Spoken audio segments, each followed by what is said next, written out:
साल 2025 सबको याद है ना। ऐसा तो नहीं कि आप लोगों ने साल 2025 को भुला दिया। नहीं, साल 2025 को कोई नहीं भुला पाएगा और साल 2025 को इतिहास में सदैव याद रखा जाएगा, क्योंकि इस साल ने ऐसी ऐसी प्राकृतिक आपदाओं को झेला है जिसे शायद कभी भुलाया नहीं जा सकता है। क्योंकि जब भूकंप आया तो मामूली रूप से नहीं आया, पूरी तबाही के साथ आया, जिसमें कई लोगों के घर तबाह हो गए, कई लोगों की जिंदगियां तबाह हो गई, यहां तक कि कई लोगों ने अपनी जानों को भी गंवा दिया।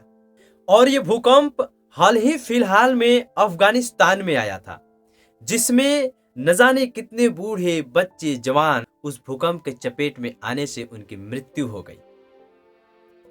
कितने लोगों ने अपने परिवार वालों को खो दिया, कितने लोगों ने अपने घर को तबाह होते देखा।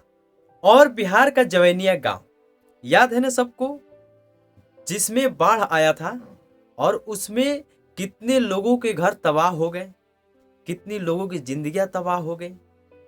बाढ़ का पानी आता है और देखते ही देखते सब कुछ तहस नहस कर देता है। वो घर जिसे बनाने के लिए हम जैसे लोग न जाने कितने दिनों से सपने सजाते हैं, ये सपने देखते हैं कि हमारा घर हो, और पैसा इकट्ठा कर करके धीरे धीरे उस घर को बनाते हैं। और उस घर को बनने में भी कई दिन लग जाते हैं, महीना 2 महीना या साल।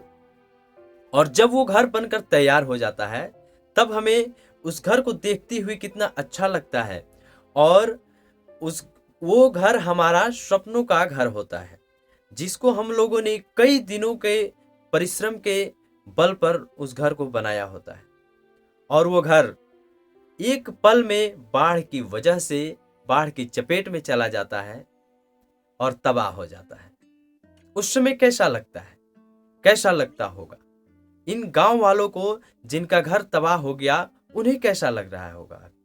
लेकिन किसे पता था कि मां गंगा एक दिन अपना रौद्र रूप लेकर आएंगी और उसमें सब कुछ बहा कर लेकर चली जाएंगी। गांव वाले चीखते हैं, चिल्लाते हैं, क्योंकि जिस घर को उन्होंने पाई पाई जोड़ के बनाया था, अब वो घर उनकी आंखों के सामने जल में जल विहीन हो रहा है, जलमग्न हो रहा है।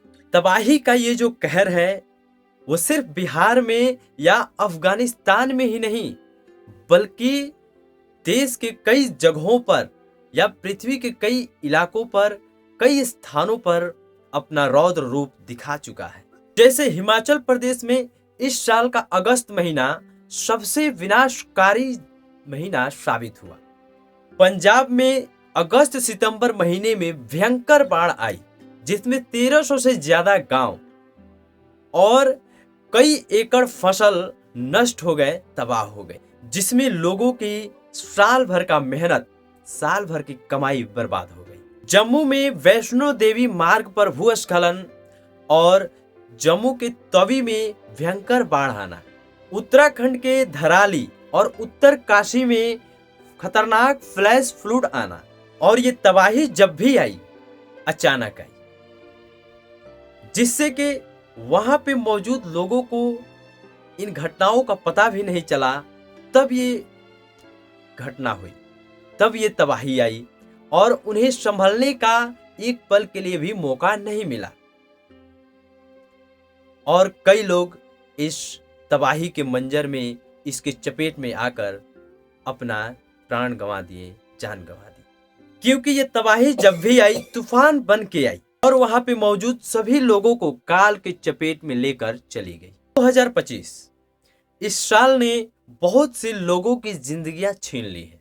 कभी भगदड़ में लोगों ने जान गंवाई, तो कभी उड़ान भरती प्लेन का क्रैश हो जाना, जिसमें मौजूद सभी लोगों ने अपने प्राण गंवा दिए। और इस ब्लास्ट में लोगों ने अपना भाई बहन माता पिता खोया, और किसी ने अपना पूरा परिवार खो दिया।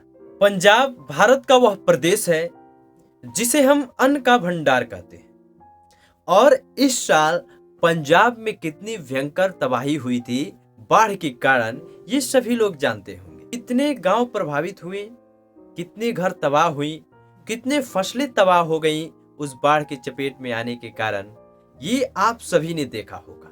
गुरदासपुर से लेकर कपूरथला, हथियारपुर, फिरोजपुर और फजिल्का जैसे जिले जैसे ज्यादा प्रभावित हैं और लगभग 1300 से ज्यादा गांव ऐसे थे जो पूरी तरह जलमग्न थे। लोग अपने घरों, खेतों को छोड़कर गुरुद्वारों में, शिविरों में स्थायी शरण ले रहे थे। जरा सोचिए, जो किसान देश को अन्न देता है वो भूखा था क्योंकि उसकी सारी फसल पानी में डूब गए थे और उसका घर भी पानी में डूब गया था। और ये दर्द सिर्फ किसान की नहीं थी, उन लाखों लोगों का दर्द था जिसके घरों को, जिसके फसलों को इस बाढ़ ने छीन लिया था। सूडान में गृह युद्ध और भूखमरी की वजह से पहले से ही लोग परेशान हैं। उसके बावजूद 2025 में भारी बारिश ने वहां पर कहर भर पाया। वहां भारी मात्रा में मलबा गिरने से गांव के गांव तबाह हो गए, बर्बाद हो गए और सरकारी आंकड़ों को माने तो 1000 से ज्यादा लोग मलबे में दबकर मर गए। और वही का एक गांव जो पूरा का पूरा तबाह हो गया, बर्बाद हो गया, जहां पे मात्र एक व्यक्ति बच पाया। सोचिए, एक गांव में 1000 से ज्यादा लोग, बूढ़े, बच्चे, जवान, हंसी खुशी से अपनी जिंदगी जी रहे थे, अपना जीवन बिता रहे थे। हंसता खेलता परिवार था जिसे एक कहर ने पल भर में तबाह कर दिया। आज सूडान में एक व्यक्ति की जो कहानी है, वो कहानी सिर्फ उस व्यक्ति की नहीं है, वो कहानी पूरे समाज की है, वो कहानी पूरे समुदाय की है, जो अब सिर्फ यादों में बचा है। जम्मू कश्मीर में रियासी जिले के त्रिकुटा पहाड़ियों पर वैष्णो देवी मंदिर के मार्ग में 26 अगस्त को एक बेहद दुखद घटना हुआ। अर्धकुंवारी के पास भूस्खलन होने से कई लोगों की मृत्यु हो गई, कई लोगों ने अपना जान गंवा दी। और उस समय जम्मू कश्मीर में जो बारिश हुई थी उसने सारे रिकॉर्ड्स को तोड़ दिया था। झेलम, चिनाब, रावी, सतलज, ये सभी नदियां उस समय खतरे के निशान से ऊपर बह रही थी। यही कहानी हिमाचल प्रदेश की भी है, वो सुनहरा प्रदेश जहां पर बारिश के बढ़ते घटनाओं ने वहां के जल जीवन को, वहां के जीवन को, वहां की खुशहाली को तबाह कर दिया। हिमाचल प्रदेश में लगभग 41 बार बादल फटने की घटनाएं सामने आई। मनाली ले हाईवे बह गया, 666 सड़कें तबाह हो गई, 4000 से ज्यादा घर बर्बाद हो गए। यह साल न सिर्फ प्राकृतिक आपदाओं का गवाह बना बल्कि मानवता के लिए कठोर सबब बन गया। पंजाब का बाढ़, अफगानिस्तान का भूकंप, सूडान का भूस्खलन, हिमाचल का सैलाब, गुड़गांव का डूबना, माता वैष्णो देवी के दरबार में मलबे का प्रहार, ये सारी घटनाएं एक साथ मानो प्रकृति के क्रोधित होने का संकेत दे रही हैं, चेतावनी दे रही हैं। 2025 में ये जो आपदाएं सामने आई हैं, ये केवल संयोग नहीं है। इन आपदाओं के लिए कहीं न कहीं हम भी जिम्मेदार हैं, क्योंकि हम बिना सोचे समझे प्रकृति से छेड़छाड़ करते रहते हैं। कभी जलवायु परिवर्तन को नहीं समझते हैं और न ही समझने की कोशिश करते हैं। जंगल में उगे घने पेड़ों को काटकर सिर्फ औद्योगिकरण के लिए उस जंगल को बर्बाद कर देते हैं। वहां पे जो जीव जंतु रह रहे हैं उन्हें तबाह कर देते हैं, और सिर्फ अपनी भलाई के लिए।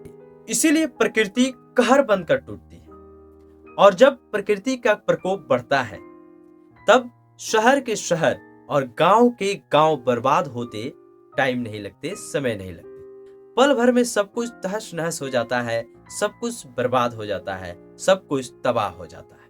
और मानो प्रकृति हमसे कुछ कह रही है कि सुधर जाओ इंसान, क्योंकि अगर प्रकृति अपने आप पर आई तो शहर के शहर और गांव के गांव तबाह होते समय नहीं लगेगा। और इसीलिए कहते हैं कि लालच छोड़ो, पर्यावरण बचा लो, प्रकृति के साथ सामंजस्य बैठा लो। आज की इस वीडियो में इतना ही, मिलते हैं किसी नए टॉपिक पर। जय हिंद।